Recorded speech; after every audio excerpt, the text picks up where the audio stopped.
se maneja mucho la lógica de enumerar a sus presidentes y de paso aprendértelos de memoria. Por ejemplo, Donald Trump es el presidente número 45, en tanto George Washington fue el presidente número 1. Creo que en el Perú no se maneja esta lógica tan estricta, pero eso no importa mucho ahora, pues la pregunta que se me cruzó fue esta: ¿quién fue el primer presidente del Perú? Ok, cualquiera que sepa googlear ya habrá respondido que fue José de la Riva Agüero, y la verdad es que hay todo un consenso gubernamental y académico que respalda dicha postura. Y la verdad tampoco me voy a poner a contradecirlos, pero lo que sí podemos es cuestionar qué hay detrás de dicha respuesta. Si José de la Riva Agüero fue el primer presidente del Perú, ¿cómo sucedió? ¿Cuánto tiempo estuvo en el cargo? ¿Fue un buen presidente? Hoy en Historia del Perú hablaremos sobre la independencia del Perú y te lo voy a explicar como nadie más lo va a hacer. Hoy haremos un viaje hacia la semilla, así como el cuento de Carpentier, dejaremos atrás esta república agonizante para trasladarnos a su origen. Prepárense para lo que van a aprender, porque yo soy Kevin Zabaleta y esto es Historia. どうしていつもトピックを習う機会を逃しているのですか？あなたが知らずに逃していた時間を使って外国語の勉強が上達する方法がここにあります。イクサビットをダウンロードしますか？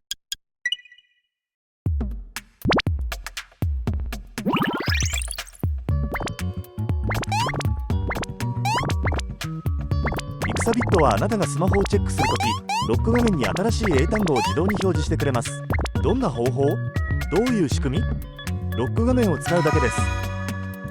スマホをチェックするとき、あなたは画面に注目します。今までやっていたことを終えて、新しい情報を受け入れる準備ができている学習に最適な瞬間なのです。このほんのちょっとの瞬間に、イクサビットはあなたの注意力を勉強に移してくれます。スマホをチェックするたびに、あなたは大切な時間と注意力を無駄遣いしています。イクサビットはこれを逃しません。スマホを見るたび、ほんの数秒間だけでも読んでみてください。日常の邪魔にもならず、負担も全くかかりません。メールをチェックするとき、YouTube を見るとき、時間を確認するときに見るだけでも、あなたはわずか1日で数十個の単語と文章を学習できます。1ヶ月が過ぎると、学習量はなんと1000個以上になるのです。さらに、イクサビットはあなたが勉強していることを定期的に思い出させてくれます。しかも、少しずつ進歩していると感じることができます。なので、毎日達成感が味わえるのです。Google プレイでイクサビットを今すぐダウンロード。あなたの外国語能力が簡単にかつ早く向上します。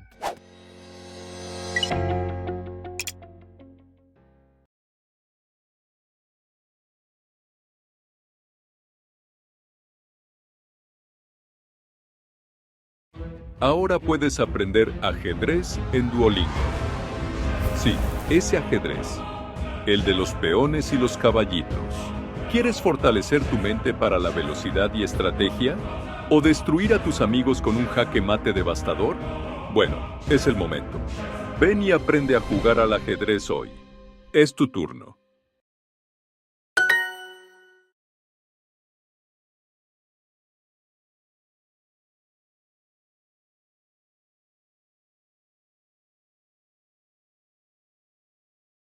Es Histeria del Perú.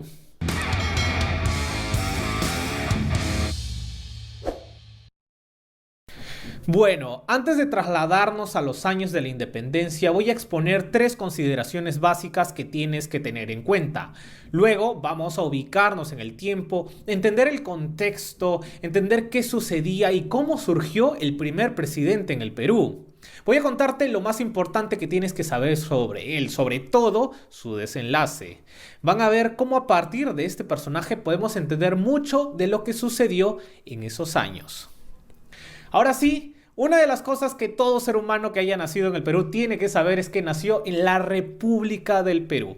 Agarra tu DNI, arriba de esa foto que tanto odias, dice así, y es verdad. Bien, pero ¿qué es una república? Básico, la república es un tipo de gobierno más, y el más conocido por estos lares. Son 3 las consideraciones básicas que tenemos que aclarar para entender esta república y este video.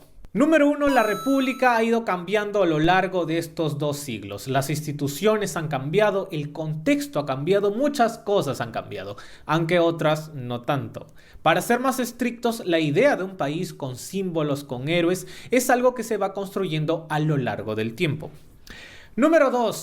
Se le conoce como presidente a quien encabeza una república, aunque sin debatir mucho bajo qué términos llega al poder. Si ustedes me conocen sabrán que prefiero utilizar la palabra gobernante a quien encabeza un periodo, porque aquí ha habido muchos golpes de estado que sería una forma de sacarle la vuelta a la lógica republicana. Sin embargo, en esta ocasión utilizaré de manera práctica la palabra presidente. Número 3. En este territorio no siempre hubo una república, y aprovecho para advertirles que no es eterna. Un paso atrás a la historia está lo que se conoció formalmente como el Virreinato del Perú. Justamente este es el lugar de transición que abordaremos en este video. Transición, proceso, no piensen que de la noche a la mañana, luego de un grito, se instaura un nuevo régimen. Esto es lo más básico que tenemos que entender, sobre todo lo último. Lo que se conoce como la independencia del Perú fue un periodo de transición conectado a una serie de acontecimientos mundiales, de revoluciones ideológicas, políticas, económicas, militares, que parte de la premisa de cambiar el régimen establecido a cualquier costo. También se puede entender como un conjunto de personas con intereses en común, sobre todo con el interés de mantener la cabeza pegada al cuello, con el financiamiento y las alianzas suficientes para que ellos gobiernen el nuevo régimen establecido.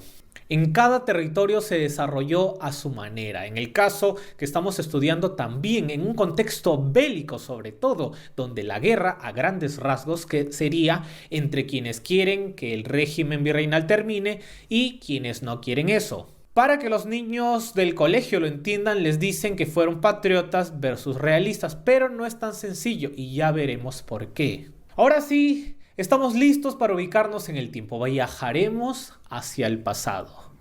Por cuestiones didácticas y para no hacer tan complejo esto, utilizaré la cronología de Contreras y Cueto, quienes dividen esta transición en 4 etapas, que comienza con el desembarco del ejército encabezado por San Martín. Para ubicar al primer presidente vamos a trasladarnos a la tercera etapa, que comienza con la fundación del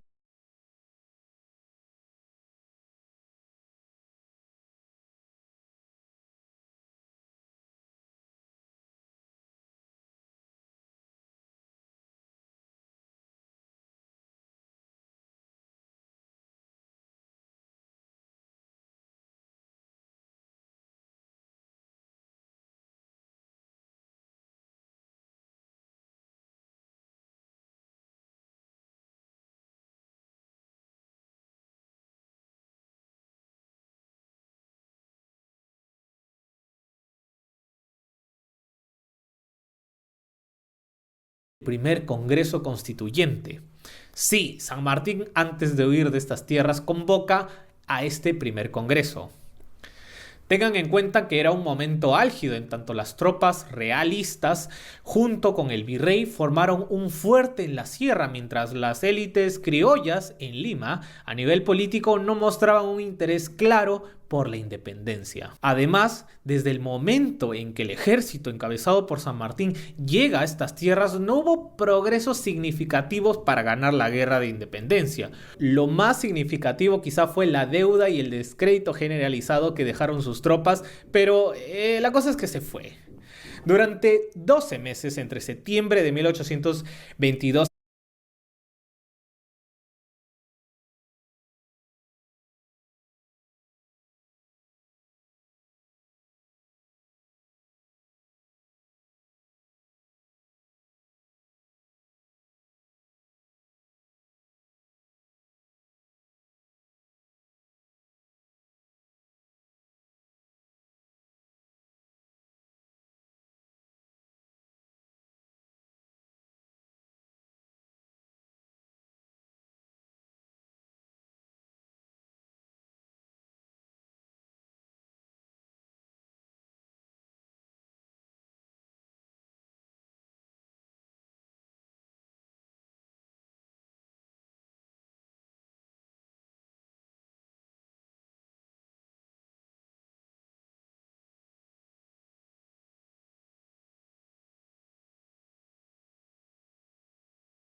Oye, ¿por qué se calienta tanto tu teléfono? No es normal. No lo sé. También se queda sin batería muy rápido. Pues eso es una señal de que el teléfono podría estar infectado con malware o de que te están espiando. ¿Qué? ¿En serio? Analicé el mío con Malwarebytes y encontró 2 amenazas ocultas. Ni sabía que existían. Tenerte acá reconocido historiador, Felipe, me encanta, como para que podamos hablar un poco de San Martín, de todo el valor que tiene San Martín, ¿no es cierto? Y los mitos que hay alrededor, los mitos y las cosas que no se han dicho, ¿no? Que también tienen que ver con la figura de San Martín. Bueno, ¿cómo estás, Felipe? Bien, muy bien. Gracias por la invitación. Feliz de tenerte. Y San Martín, hoy, digo, es un día que se celebra en toda América, ¿no? Porque sí, es gran parte, el libertador menos, de América. Por lo menos en Perú, en Argentina, en Chile se lo recuerda. Una persona muy importante, además, yo me gustaría empezar diciendo que es un ser humano, ¿no? Muy humano, una persona casi un humanista, preocupado por la educación, por fundar bibliotecas, un gran lector, una persona que leía muchísimo. Funda la Biblioteca de Mendoza, la de Santiago de Chile, la de Lima, muy interesante porque la funda donde funcionaba la Inquisición. Ajá. Es el lugar donde se quemaban libros, donde se torturaba gente. Sí. San Martín lo convierte en una institución noble como es la Biblioteca Pública de Lima. Bueno, un hombre además se lo reconoce más que nada por su carrera militar. Claro, yo creo que es mucho más. Es mucho más. Pero es mucho más que fue, por eso, supuesto, uno de los más grandes militares de América, el de más carrera. Profesional, ¿no? Claro. Claro, un profesional, militar profesional, un hombre que entra a la milicia a los 11 años.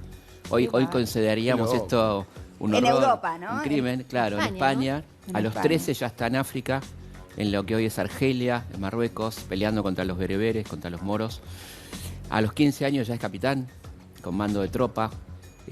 ¿Cuántos años tenías cuando falleció él? 72. Bastante longevo para la época. Grande, porque hay cuadros donde se lo ve grande, ¿no? A San Martín. Bueno, justamente hoy es el día del daguerrotipo. Y estos son, eso es una copia dibujada, pero está el daguerrotipo. Viste que hoy es el Día Mundial de la Fotografía porque se conmemora un aniversario de Daguerre.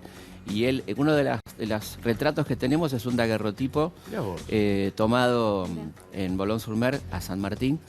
Y que es la única foto que tenemos de San Martín, claro, ¿no? El San Martín anciano, digamos, que llegó bastante bien a esa edad. La gente moría a los 50, a los 60, ¿no? Fue longevo. Y esta idea que, bueno, Mariana decía, lo recordamos básicamente por sus proezas militares como el libertador de América, y vos hablabas de un humanista. Sí. ¿Por qué esta idea del San Martín progresista quedó como tapada o oscurecida por la otra? Digamos, ¿esto fue adrede o es porque su proeza militar fue tan enorme que...? Sin caer en teorías conspirativas, digamos, tiene que ver con la utilización de San Martín en los distintos momentos políticos de la Argentina, ¿no? San Martín fue una persona muy poco rescatada en el siglo XIX porque los que gobernaban eran todavía como del palo unitario. Él había tenido un vínculo con Rosas sin ser rosista, porque acá tenés todo el tiempo que aclarar en esta ridiculez de que si decís una cosa, sos una cosa. A él le pasó también. Fíjate, la Argentina y la grieta desde... ¿no? Sí, que yo detesto la grieta y no creo en la grieta, pero a él sufrió eso, ¿no? Digamos, porque como tenía un vínculo bueno con Rosas, apoyando, y acá es bueno aclarar, apoyando mucho su política exterior y criticando su política interior, quedó en estas lecturas rápidas como rosista, cuando él no era rosista.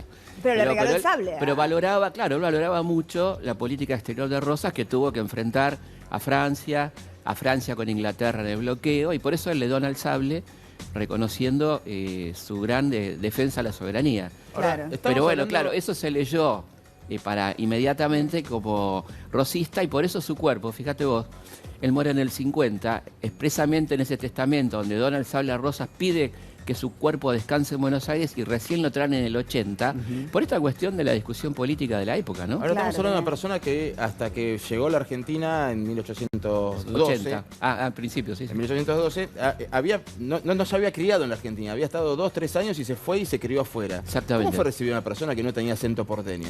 Bueno, fue primero fuerte porque además había todo tipo de sospechas. Es muy simpático leer los informes de la inteligencia francesa y de la inteligencia inglesa. Un informe español, acento asturiano. Sí, el informe de la inteligencia francesa lo acusa de agente inglés. El informe inglés lo acusa de agente napoleónico. O sea que eso lo pone fuera de toda sospecha. ¿Y cómo era él como persona? Era un tipo muy... Un tipo que cruzó los Andes, digo, era un tipo, ¿cuál era su...? Yo creo que hay una palabra muy linda que él le dice a A O'Higgins, en una carta de sus últimos años, dice que está estudiando griego y que ha descubierto una palabra que le encanta, que es la empatía. Ah, mira. Que quiere decir ponerse en lugar del otro, ¿no? Mirá. Cosa que él practica mucho durante su vida. Es una persona con muy bajo nivel de ego. Los partes militares, por ejemplo, él ahora siempre... Muy bajo nivel de ego. Muy un bajo tipo que nivel de dirigió ego. Y fabricó y condujo un ejército. ¿Cómo puede ser eso? Y bueno, pero porque él tenía conciencia de lo que era, no necesitaba andar alardeando de lo que era, ¿no? Entonces, yo creo que me gusta compararlo con Alvear, por ejemplo, que fue su amigo y luego su enemigo. Cuando él entra a Montevideo... Muchas veces elijo volver a un pasado que me lastima en lugar de animarme a avanzar hacia la libertad. ¿Por qué? Les pasó al pueblo de Israel. Dios le daba todo en el desierto y sin embargo querían volver a Egipto. Al menos era un lugar seguro. Y hoy a veces seguimos igual. Preferimos lo conocido aunque nos esclavice. Lo más loco es que no son las cadenas las que nos atan. Somos nosotros que no las soltamos. Si pensás, nunca más voy a volver a ser feliz. Si hubiera decidido distinto, todo hubiera cambiado. O no puedo disfrutar del presente porque sigo atado al pasado. Es hora de soltar. En un reto de 12 días en la aplicación Hallow con la psicóloga Isabel Rojas Estapé, te acompaño paso a paso para que descubras qué te ata y cómo, de la mano de Dios, podemos caminar hacia adelante. Ya somos un montón. Descarga Hallow y unite al reto. Puede ser el inicio de una vida mucho más libre.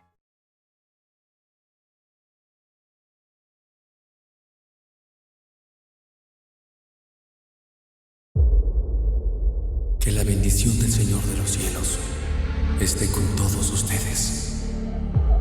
Que Dios los bendiga. Que la bendición del Señor esté con ustedes.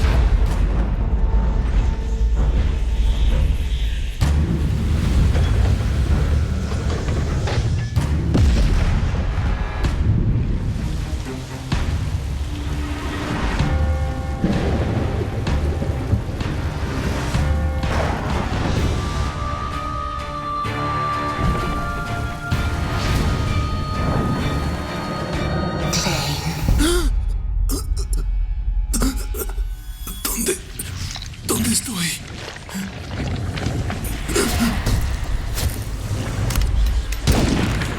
Todo el mundo morirá. Incluso yo.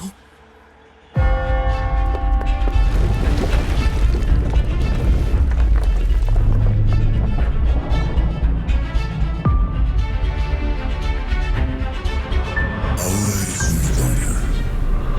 Play Mighty. En este mundo, tus sentidos te engañarán.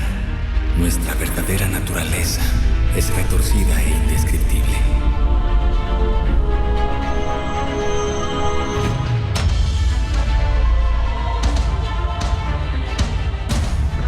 Pueden llamarme el loco.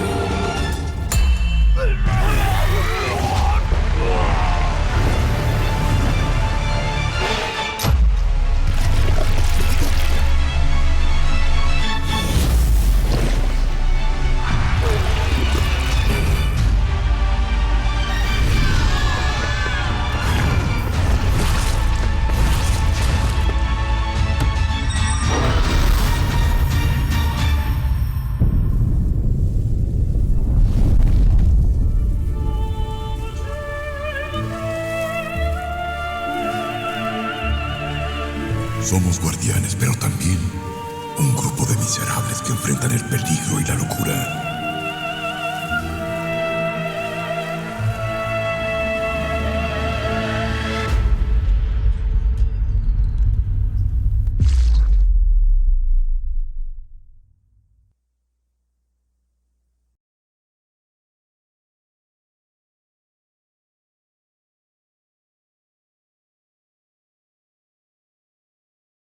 Montevideo, San Martín, cuando estuve trabajando en La Voz del Gran Jefe, encontré entre los papeles de San Martín el parte de la toma de Montevideo, donde Alvear dice, Carlos María de Alvear, entré a Montevideo y tomé la plaza, y yo, y San Martín subraya eso y abajo pone ni Napoleón, ¿no?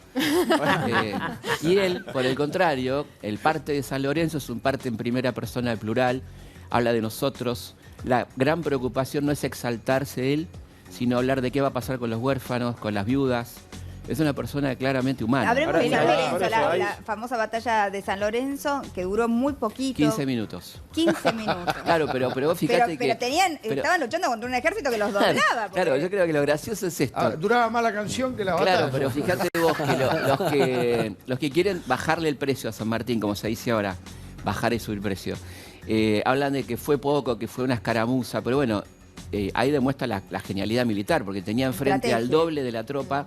Esa tropa tenía apoyo artillado naval en el río y sin embargo él los derrota en 15 minutos, poniendo en riesgo su vida incluso, ¿no? ¿Y todo lo de Cabral es verdad? ¿Que le salvó la Absolutamente, vida? está en el parte. Él habla de Cabral, habla de Baigorri, habla de los que le salvan la vida, el capitán Bermúdez, que son todas ¿Y la cosas frase reales. también es verdad? ¿Cómo? El muero contento, hemos batido Muero al contento lo enemigo. dice él, lo dice en el parte. Lo Habla dice de- San lo de Martín de Cabral. en el parte, hablando de Cabral, que aclara que es un soldado sambo, o sea, un afrodescendiente, cosa que no aparecía tanto en el Villiquen, la cara más blanca.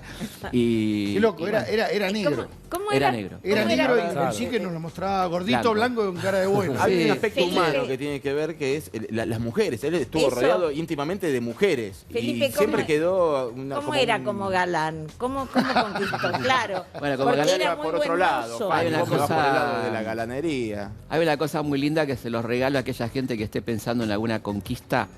La frase que le dice un amigo de cuando conoce a Remedios. Le dice, esa mujer me miró para toda la vida. Ay, qué lindo, un Ya romántico. está, ¿no? Ya está. Esa, Me vuelvo esa loca. ganá. Se hablaba también, 15 Felipe. años Ganado. tenía. Ella tenía 15 años, lo que 14. pasa es que pongámonos en contexto, ¿no? Las mujeres se casaban Claro. a partir de los 13, los 14, porque había mucha mortalidad infantil, entonces por ahí tenías 10 hijos y se te morían 5. Hace Ahora, poco si hubiera hubo un existido revuelo una en las revista- redes, hubo un revuelo en las redes sociales justamente por Sí, eso, por a la ver, edad. Ahora, si no, hubiera pero- habido una revista del corazón en esa época. Pero no tiene nada que ver, porque era así. Hoy afortunadamente ponemos en duda y cuestionamos Si esto. hubiera habido pero- una revista del corazón en esa época, el caso de cómo Remedios se vuelve del Cuyo para Buenos Aires hubiera salido en todas las tapas, ¿no? Sí, pero es totalmente falso. ¿Sí? Absolutamente falso. ¿Qué fue lo de- Bueno, no, es real y de cómo vuelve. Tus bestias son muy lindas. Dijo la sargento Rita, mirando a mi pequeño halcón de la velocidad del viento y a mi diminuta araña.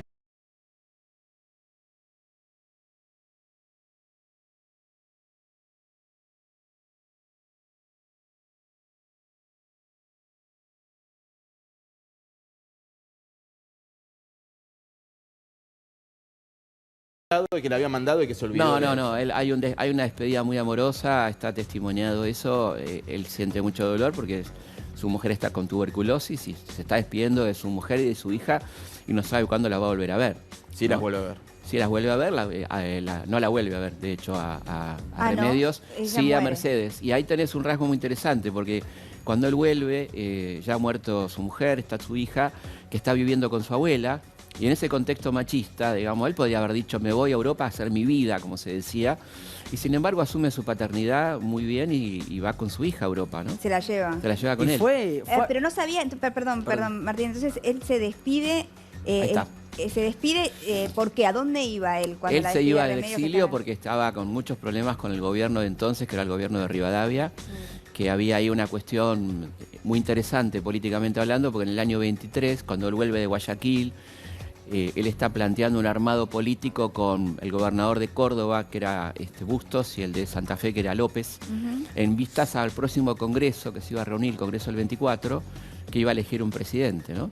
Entonces, Rivadavia, sabiendo que tenía un competidor de la altura de San Martín, empieza a hacer toda una campaña difamatoria, Claro. lindeante con la calumnia, que él, bueno, se cansa de tanta ingratitud y se va al exilio, no sin antes de entrevistarse con Rivadavia. Vos fíjate la lealtad de este hombre, y decirle que él quiere ir a Europa a tratar de que se reconozca la independencia argentina, porque sabe que va a ser muy difícil lo que viene. Ya está de vuelta Fernando VII con todos los cañones apuntando acá, y habíamos declarado la independencia, pero no estaba reconocida por las potencias europeas. Claro. Y él le dice, a pesar de que está hablando con su enemigo, que va a trabajar por esa declaración de independencia. ¿Era ¿Cuánto tenemos que republicano San aprender de Martín? él? ¿Cómo? ¿Era Martín. republicano?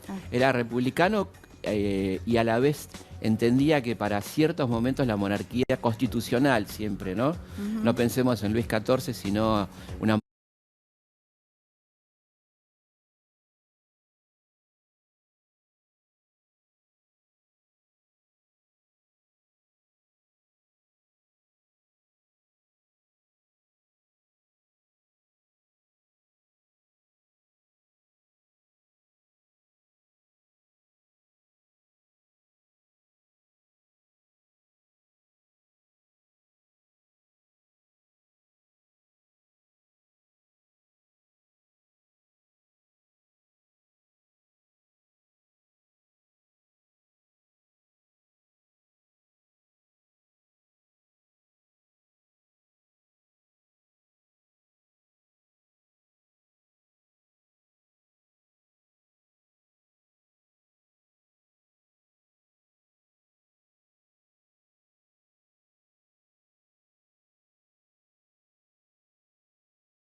A ver, no me juzguen, pero tengo que recomendarles esto. Se llama All Your Senses. Literal, crea historias a tu medida. El lugar, los personajes, si quieres romance, suave o fuego. Lo probé por curiosidad y terminé pensando, ¿cómo no lo descubrí antes, chamacas? Les juro que te mete tanto en la historia. Hola amigos, bienvenidos a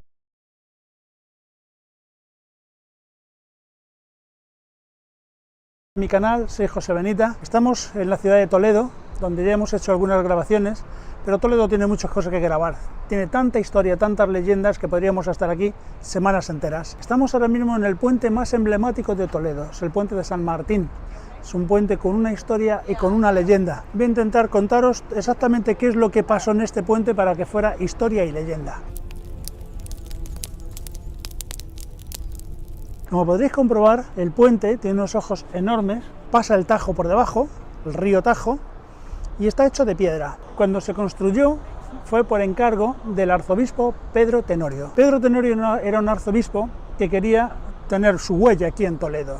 Era un hombre que tenía mucha riqueza, mucho poder, y dijo, pues voy a hacer un puente que recorra de un lado al otro el Tajo, para que pasen los carros, las personas, los coches de aquella época. Se le encargó al arquitecto más famoso de todo Toledo, un hombre que estaba acostumbrado a hacer iglesias, puentes, de todo.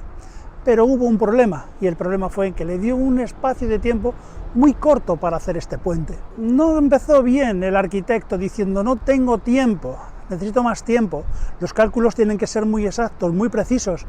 Este es un puente muy grande, hay que unir las dos orillas y hay mucho espacio, no puedo, no tengo tiempo para poder hacerlo. El arzobispo le dijo, no, tienes que hacerlo, porque si no, no te voy a pagar.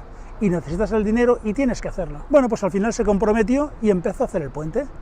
¿Qué ocurrió? Que una cuadrilla empezó por un lado y la otra cuadrilla de trabajadores empezó por la otra. Los cálculos era que justo en el centro, donde estamos ahora, se juntasen las dos cuadrillas para cerrar el puente y poner la última piedra, que era la que iba a sujetar toda la estructura del puente. Cuando empezó el puente, bueno, pues todo iba muy bien, los canteros iban haciendo las piedras, el arquitecto con sus compañeros iban poniendo cada vez más cosas, sus ayudantes, pero cuando se dio cuenta el arquitecto, aquí iba a haber un problema, y es que había un fallo en las estructuras de 5 centímetros.